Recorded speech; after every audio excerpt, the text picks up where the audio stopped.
Hello, my name is Ruben Desalegn at this point, and this is my Draw My Life project for English A for Miss Evans, and it's going to be a Draw My Life version of the movie Into the Wild that we watched recently in class.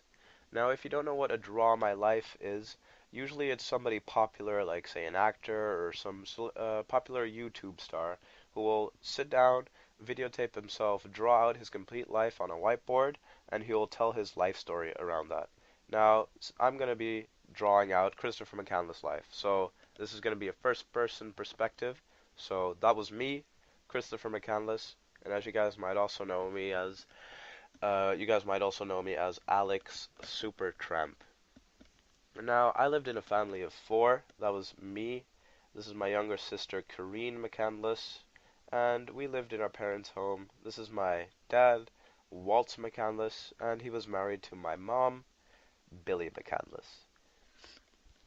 They were supposedly happily ever married right after they got out of college. I lived in Washington, D.C., and it was nice there. My dad quit his own job and started up his own company, and my mother also made her own money. So money was never really a problem in our family. In fact, we were quite rich, and we lived in a big house, and quite the American kind of dream for my dad. But I'm not going to go too far into that. We just lived in a big house, and money was never a problem. Now, at this point, I'm 24 years old, and I was very busy in my master's. I was becoming a lawyer because my dad wanted me to, and I just played along until this point.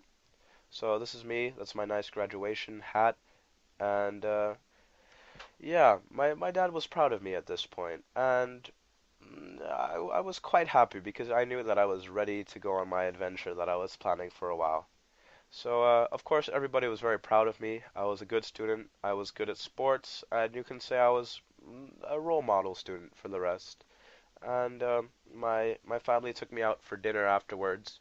And when I arrived, my dad sat me down and he said, "Son, I'm proud of you, and because of your graduation, I want to get you a new car. You've been driving in that old, rusty car for way too long now, and with such high grades, you deserve a better car." And I guess it was nice. Most people would have immediately said, "Oh, thank you, Dad. Thank you. I love it." I mean, he wanted to buy me a Cadillac, a very expensive car. But I said, Dad, no. I don't want a new car. Why would I want a new car? My car still works fine." And my dad was not happy with that answer. He expected me just to say, "Oh, thank you," but no. I don't need things. I don't like things. I'm not a person that cares about things. And my dad was quite the opposite, and I don't think he will ever understand me or he ever understood me at all. Now, at this point, they dropped me off at my apartment, and this is where my adventure really begins. Because I have been thinking about going to Alaska for a while and really eloping everything, just running away from my family and all my problems. I had a big life saving of $24,000, and I wanted to just get rid of all of it and live off of my own. And I gave it all away to charity. I had a little money, I had a little bit of money left, and put that in my pocket. I packed up some things, some clothes, and I left in my old car, and I started driving towards Alaska, and my long journey begins. Now, after driving about the entire day, it was nighttime, and I parked my car in a not very smart position. Apparently, there was a big flood warning sign that I did not see, and I parked my car in a flooding area. So, when I woke up, I realized that I would not be able to use my car anymore because the flood had completely, yeah, destroyed its insides. So, at this point, it was just me and my 2 feet that were going to carry me to Alaska, and hopefully I could hitchhike a while, but at this point I did have to walk a lot. But I did not mind. I was alone at this point, and my adventure was on its way. Now, on the way, I decided since my car is destroyed, I want to get rid of everything that reminds me of my parents. I want to just live off myself. I don't want to have anything that even remotely reminds me of my parents or my family back home. So I burnt my last money and I set off. And at this point, I also decided, what's the last thing that reminds me of my parents? And it was my name.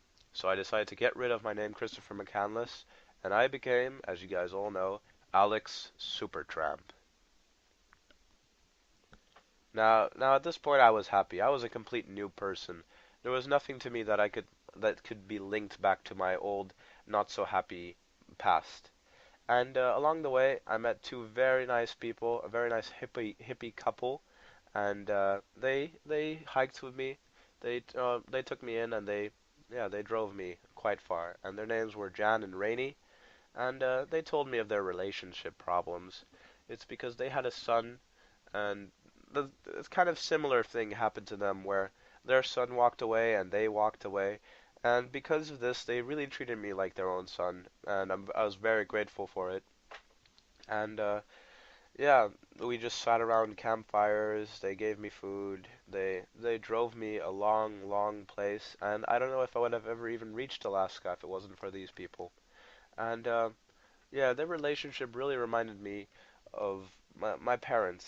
Of course, a little less extreme version of my parents, but my dad was a very aggressive man, and he often even hit my mom in front of my little sister and I. And my little sister was probably too young to remember this, but I still remember it very well. And at this point, my parents even wanted a divorce. They eventually never really got divorced, but you can say they just didn't love each other anymore. And of course, this was this just made me really sad. It makes every small kid sad to find out that your parents want a divorce. And earlier, that was 18-year-old me. I even found out that my dad had gotten married before he got married to my mom. So that was a lie that they got married after college. And he even had a family that I had never known of. And I had stepbrothers. I had a stepbrother and a stepsister. And my dad had apparently even uh, gotten my mom pregnant with both my sister and I before he even got married with her. So this means actually that my sister and I were bastard children. And that was quite a shock to find out. And from this point on, I kind of had decided that I want to set out and I want to leave everything behind. Now, there is this big river, and you guys might know it's the Colorado River. And I really wanted to kayak all the way down. Even if this was going to slow my adventure down a little bit, I just wanted to get a kayak and just go down that river all alone, kayak for days, live off the stuff that I find, and it was just going to be great.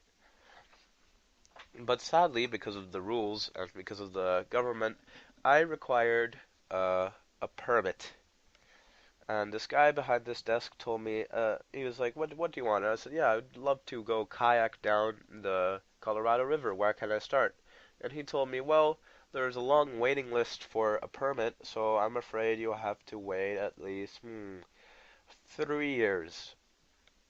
Now, 3 years is obviously way too long for me, and I wouldn't be able to last for just 3 years. So I thought to myself, why do I need rules? I am Alex Supertramp. So I just decided I'm gonna make some money and I'm gonna buy a kayak. So to cut the story a little bit shorter, I made myself some money, bought a kayak, and here I am kayaking down the river. I met some inspirational people, but this story is too long to explain everything. Now, I followed the river all the way down until I reached the majestic country of Mexico. That's right, I went all the way down the Colorado River, and I have to say it was great, and I'll never regret doing it. But at this point, I did have to get back on track on my adventure to Alaska, so I decided not to stay very long in Mexico, and I looked around and I thought to myself, what's the fastest way to get back? And it was by train. But because I burnt all my money and I spent my last money that I had earned on a kayak, I had to illegally get on a train. And yeah, it got me far. The train got me very far, but there was a negative. Here you guys can see, I don't follow rules. And after thousands of kilometers, not really thousands, but a lot of kilometers, a railroad guard, he saw me sleeping in the back, and he just shouted at me, "Get out of the train now!" And he just jerked me out of the train. He threw me on the ground, and he just started beating me up, and it was not a pretty sight. He just dragged me on the floor, and he started kicking me, punching me in the face, and here you can see me lying on the floor and just no emotion on my face as this guy was finally done with beating me up, swearing at me, and everything you can imagine. Not a nice guy. And here's my face after I got beaten up. And at this point, I decide, you know what? I can't go on the train anymore. I just have to continue hitchhiking from this point. So I get myself off the train.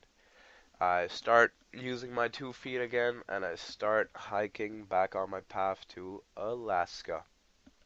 Now at this point I'm a little bit ahead of my drawing, so I'll wait a couple seconds until I catch up myself. And here we go. I'm back on track to on my adventure. And after a lot of hiking, it's finally December, and it's freezing cold here. There's lots of snow, and yeah, it's just freezing. Rivers are freezing, everything's freezing.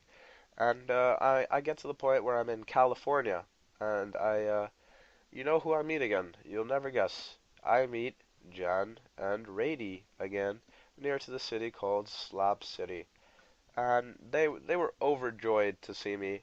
And apparently, my visit to them, or well, the last time that I met them, was it was good for their relationship. And here's Jan and Rainey again, drawn very quickly.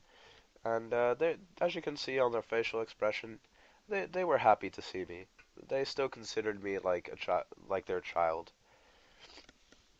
And I was glad to hear that everything was going better between them now. I was glad that they were not going to end up like my parents did and not loving each other anymore. Because they were a great couple, and I loved seeing them. Yeah, just getting along. And while I stayed with them for a while, I also met this new girl, and here you see me drawing her out. Her name, yeah, she was a special girl, and I'll remember for a long time. And I was pretty special to her too. And her name was Tracy Tracy Tatro, and yeah, you guys get it, Tracy Tatro. And you know me being Alex Supertramp, being super attractive, being that cool guy. I walk over to her, make some conversation with her, and yeah, before you know, she totally digs me. So yeah, I spend a lot of time with her. I consider this as a kind of little vacation, and I take a week off of my adventure to spend time.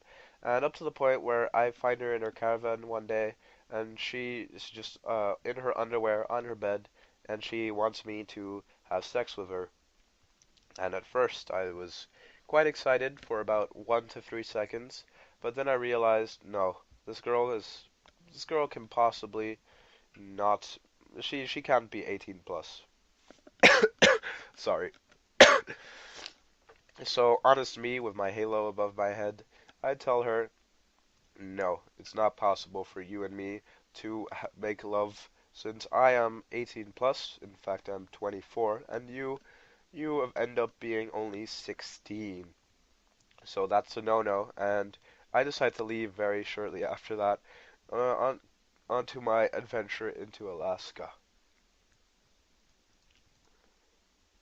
So we continue the story again. Sorry, I had some throat issues. So my adventure to Alaska continues, and Jan, Rainey, and Tracy, they weren't happy that I was leaving. In fact, they were quite upset again. As you can see, they were even crying. And Tracy was also crying a lot because, yeah, she really liked me. And yeah, I wasn't happy about my choice, but I knew it was the right choice to stay legal like this. And yeah, we will miss you. That's what they said. Now my adventure to Alaska continues. I was camping outside some city in California, when this old guy walked up to me, and he thought I was a tramp at first, and he was accusing me a little bit of not having a job or education. But I explained my story to him, and he ended up introducing himself, and his name was Ron Franz. And Ron and I got very close over the next few days. He took me into his house. He gave me food. He gave me some shelter, and it was a very good time with Ron. And yeah, Ron told me his own very sad story. His family line was ending. He was the last child. He was his dad's and mom's only child, and he told me how he was married and how he had two children. But those it was very tragic, very tragic. Ron had duty called, and war had broken out, and America sent him off to war. So he said to his wife and children, "Stay put. I'll be back as soon as I can." So, as I finish drawing my American flag, Ron goes by airplane to war, and once yeah, there you go, Ron goes to war, and once he's done fighting there, he survives war, and he comes back home. Tragically, he finds that uh, his family died in a car accident, and he has nothing left. Both his children and his wife died, and this is why Ron is quite a sad man, and he offers me to drive me all the way to the end of the national park, so that my journey to Alaska will be a little bit shorter. And as he gives me his camping survival stuff, so I'll survive longer, he tells me, "Alex, you're such a nice kid. My family line is ending. Why don't you let me adopt you? Not as your father, but I could be, say, your grandfather." I was very honored by it, but I wanted to go to Alaska, so I said, "Ron, why don't we talk about this after I get back from Alaska? Is that okay?" And Ron said, "Yes, yes. When you get back from Alaska, we'll talk more about this." So he drops me off, and I continue. And there's this great river that I cross, but because it's winter, it's all frozen, so it's all fine. And I continue crossing until I'm completely alone in the wild. I found this abandoned bus, and its bus number was 142. And it was nice in the bus. It was cold outside, so it gave me some warmth. There was a coal heater or a wood heater that I could light a fire in. And days turned into weeks, into months, and I lived out of small game that I hunt with my rifle that I had bought, and I kind of grew a little homesick. I wanted to go visit the people that I met, and I wanted to go home again. But I found out that the great river that I had passed in winter was not frozen anymore because it was spring, and going home was not an option anymore because the river, I couldn't simply pass it. So at this point, I wasn't here anymore by will. I was forced to be in the wild, and I spent a lot of time in the wild, and my food reservoir, it was getting smaller and smaller, and the days were going by faster and faster, and I almost lost count. And at one point, I just started getting thinner and thinner and thinner, and the moose that I caught would get infected by flies, and I wouldn't be able to eat them, and I could only live off small animals that I would catch, until the point that I couldn't even catch animals anymore. I got thinner and thinner until I was at the weakest point that life could get to. I even had this very unique encounter where, like there you can see, I'm actually a stick figure at this point, and I barely have any meat left on me. And as I was saying, I had a very unique encounter where a big brown bear walks out of the brush, and he just stares at me, and he just stiffs me. But apparently I was so thin that I wasn't even worth killing to a bear. There was so little meat on me that it would probably take more energy to kill me than the energy he would gain from eating my meat. So at this point, I couldn't even hunt anymore. I was just looking for roots and plants that I could eat, and I was getting I was so hungry that I would just eat anything I saw.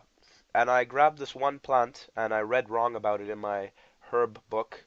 And yeah, this plant, you can say it was not very good for me. And it was not very filling either, so it was not really worth eating that plant. And the reason that plant was not very good for me is because it was not good for my colon. And I got very sick from the plant, and I couldn't really eat anymore. Here you see me, and I feel very ill. I'm very thin. I'm very weak, and my body is just not lasting in the wild anymore. I have a big beard. My hair is long and messed up, and yeah, I simply don't survive, and I die in the wild because I could not return back over the river. Alex Supertramp is no more, and he died outside of his bus. And only 2 weeks later, my body was found by some moose hunters, and my ashes were. I was burnt to ashes, and my sister Karine picked up those ashes, and by airplane, she carried them in her backpack back to Washington, where I was officially, yeah, pronounced dead.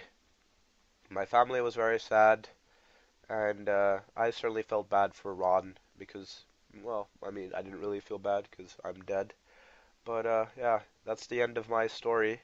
It was Alex Supertramp, and thank you for watching. And here's just some end credits. Ruben Deslang, my name. I'm WP5, English A.